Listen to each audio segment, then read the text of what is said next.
दया मां सोनी छा थियो? दीदी वही है निंड में अबा तो छा थियो? हमर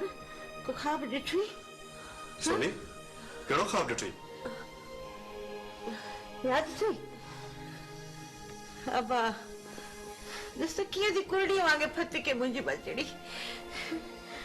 अलाए कहिड़ो ख्वाब ॾिठो अथई को ग़ैबाती असर थो अथसि या ॿी का बला आहे रब मुंहिंजा तूं पंहिंजो करम कजांइ मुंहिंजी बचड़ीअ ते खैर आ मां खैर आ तुंहिंजो बुरो परेशान न थी सुभाणे वॾी अस्पताल में सुठी डॉक्टरनी खे ॾेखारे छॾिजोसि मां जेकर पाण वठी वञा सां पर मूंखे कचे वञणो आहे 2-3 ॾींहंनि लाइ उते हिकु ज़ालिम ज़मींदार वेचारे कुड़मियुनि खे बेदख़ल करे उन्हनि जा अजा सड़ाए छॾिया आहिनि 20 घर मौसूम ॿारनि सुधा खुले आसमान हेठां पिया आहिनि बेसहारा मूंखे उते हर हाल में पहुचणो आहे मां अबा जॾहिं पीउ जा हालत सारिया पिया अथई तूं बि हमेशह घणो करो रही ॿाहिरि पपन पुट पढ़ाई जे पोयां रहे जाम छोरे असीं ॿ अकेलियूं ज़ाफ़ूं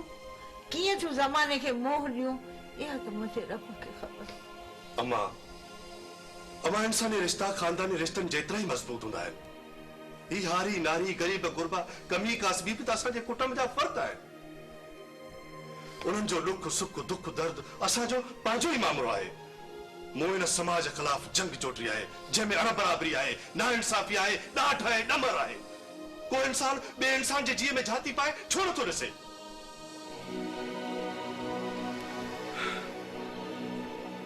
हा सची अमा यो बाबा ॻाल्हि पे कई त पुफीअ वा सोनीअ जे संग लाइ आई सोचे वठो सुठी ॻाल्हि आहे हूअं बि अॼुकल्ह चङा रिश्ता मिलनि किथे था पुफीअ वा भला पंहिंजो मंदो त कोन घुरंदी न संग जहिड़ो तहिड़ो आहे क़बूल आहे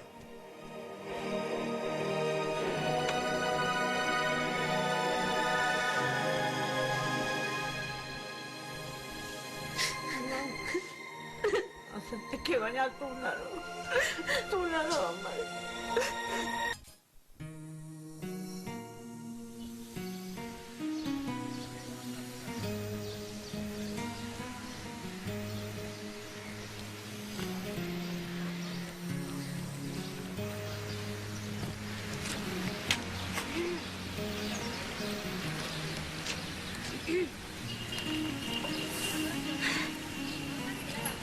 की गाल ते नाराज है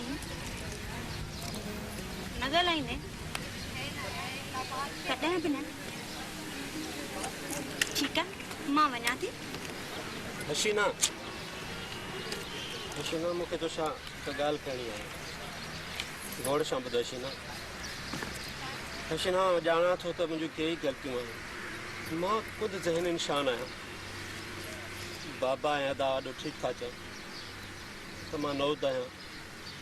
ॾिढ आहियां मां वेचारी माउ जी ममता खां लाचार आहे पर मां ॼाणा थो मां छा आहियां मशकिड़ो चड़बट अहमक आहियां तूं सादो ऐं बस न हसीना तूं बि मां जी औरत आहीं मुंहिंजी ओड़ाइण ते प्यार जो पलव थी विझी प्यार त उन्हनि खे कबो आहे जेके प्यारा हूंदा आहिनि हसीना मूं पंहिंजी कोताहिनि ते पंहिंजो पाण खे निशानो बणायो आहे कुझु बि न आहियां तूं खरो ऐं सचो इंसान आहीं हसीना मुंहिंजी हिन खोपड़ीअ में मुङनि जी दाल भरियल आहे ॾिस मां बि त कोजी आहियां न हसीना छूं इंसान जे अंदर मां आबशार जीअं फुटी निकिरंदी आहे इहा तुंहिंजी भुल आहे दिलि ॾाढो दलील न हलंदा आहिनि हसीना आउं बि त इहो ई थी चवां हसीना मां ग़रीब आहियां इहा ख़ुदतर्सी आहे ख़ुददारी न आहे मुंहिंजे घर जो माहौल मूं जहिड़ो माजूर माण्हू ई पैदा करे सघे थो हसीना ॿियो केरु बि न तूं ऐं मां ॿई महरूम इंसान आहियूं इहा ई महिरूमी असांखे क़रीब वठी आई आहे इहो ई प्यार आहे तूं हिन वेझड़ाई खे ॿियो को बि नालो नथो ॾेई सघे। ॾिस एतबार नथो अचई, कोशिश करे ॾिस। इहो ई त प्रॉब्लम आहे, मां सोचे नथो सघां। बस